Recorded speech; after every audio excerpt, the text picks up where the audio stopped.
A national financial information registry will be set up to serve as a central repository of financial and ancillary information. This will facilitate efficient flow of credit, promote financial inclusion, and foster financial stability. A new legislative framework will govern this credit public infrastructure and will be designed in consultation with the RBI. To meet the needs of Amrit Kal and to facilitate optimum regulation in the financial sector, public consultation, as necessary and feasible, will be brought to the process of regulation making and issuing subsidiary directions. To simplify, to ease, and to reduce cost of compliance, financial sector regulators will be requested to carry out a comprehensive review of existing regulations. For this, they will consider suggestions from public and regulated entities. Time limits to decide the application under various regulations will also be laid down. Honorable Speaker, sir, to enhance business activities in GIFT IFSC, the following measures will be taken. Delegating powers under the SEZ Act to the IFSCA to avoid dual regulation. Setting up a single window IT system for registration and approval of IFSCA, SEZ authorities, GSTN, RBI, SEBI, and IRDAI. Permitting acquisition financing by IFSC banking units of foreign banks. Establishing a subsidiary of Exim Bank for trade refinancing.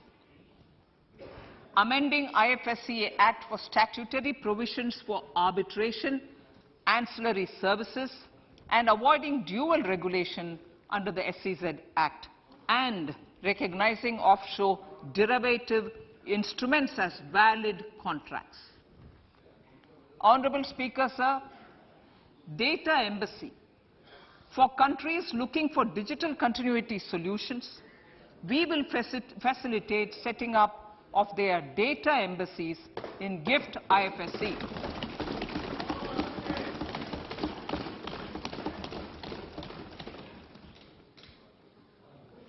Improving governance and investor protection in banking sector. To improve bank governance and enhance investors' protection, certain amendments to the Banking Regulation Act, the Banking Companies Act, and the Reserve Bank of India Act are being proposed. Capacity building in securities market. Honorable Speaker, sir, to build capacity of functionaries and professionals in the securities market, SEBI will be empowered to develop, regulate, maintain and enforce norms and standards for education in the National Institute of Securities Markets and to recognize award of degrees, diplomas and certificates. A central processing center will be set up for faster response to companies through centralized handling of various forms filed with field officers under the Companies Act. Reclaiming of shares and dividends. For investors to reclaim unclaimed shares and unpaid dividends from the Investor Education and Protection Fund Authority with ease, from the Investor Education and Protection Fund Authority with ease, an integrated IT portal will be established. Digital payments continue to find wide acceptance. In 2022, they show an increase of 76% in transaction and 91% in value.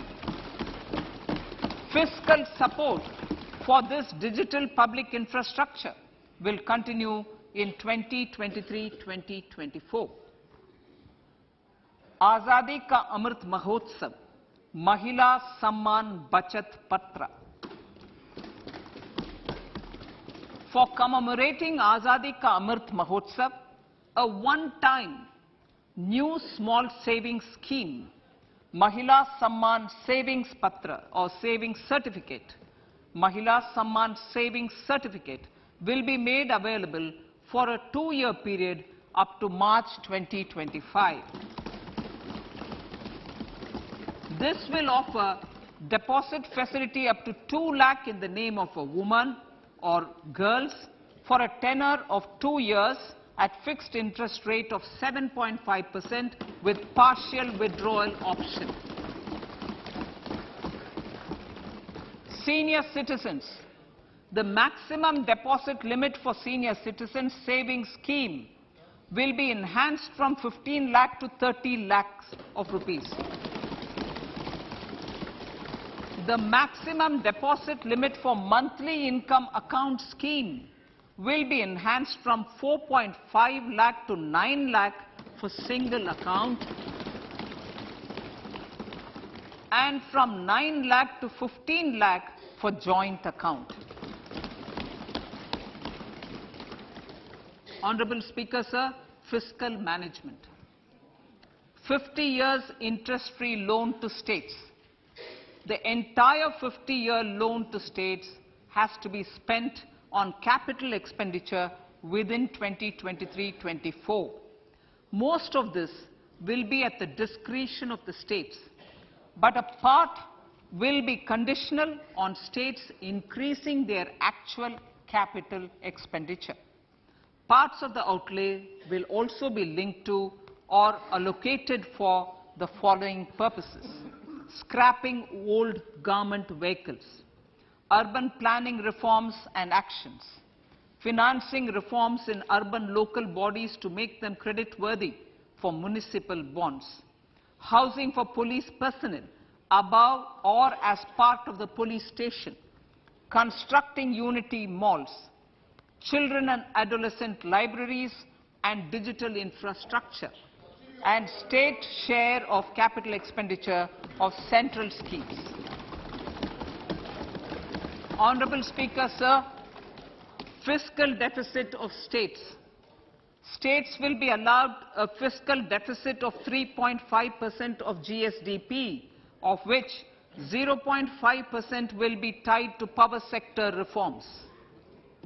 Revised estimates 2022 to 2023. The revised estimate, Honorable Speaker, sir, of the total receipts other than borrowing is 24.3 lakh crores, of which the net tax receipts are 20.9 lakh crores.